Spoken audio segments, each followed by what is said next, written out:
چنن نیم څه دی د رامي نوم هم پکې والا کار لګل کېږي که نه. السلام علیکم زموږ ګرانو کتونکو ګرانو مینهوالو. دې وخت چې موږ کوم سیټ باندې ولاړ یو هغې نوم دی زړه پرهرونه. دا یو نوې ډرامه ده د مسافر پروډکشن نه تاسو ته وګورئ. قدیر خان یې ډایرکټر دی، بلال تنهایی چې دی هغه رایټر دی او باقي نور کاسټینګ دننه دی. څه موږ ولاړ یو او زموږ د دې ګل لالا یو چینل دی نادیه خیال پروډکشن. سبسکرایب هم کوي، شیر هم کوي، لایک هم کوي.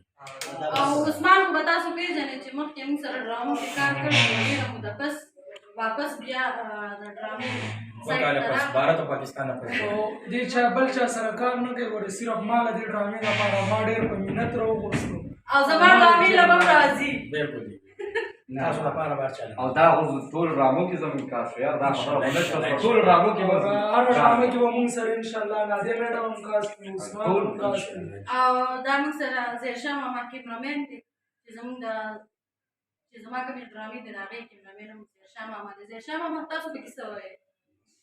دا زموږ هغه انسان دی چې زموږ کوم زموږ ښایست جوړول کوم چې موږ په سکرین تاسو ته ښایسته ښیي نو هغه ته خلک دا همیشه د کیمرې نه شاته او نن درته د کیمرې مخې ته ودرولې دي. دا زموږ چې دومره ښایست راولي نو دا زموږ کیمرامین صاحب په داسې کار وکړه دومره ښایسته نه ناسب نو ډېر پېکو دې نه پاس په بیا ګام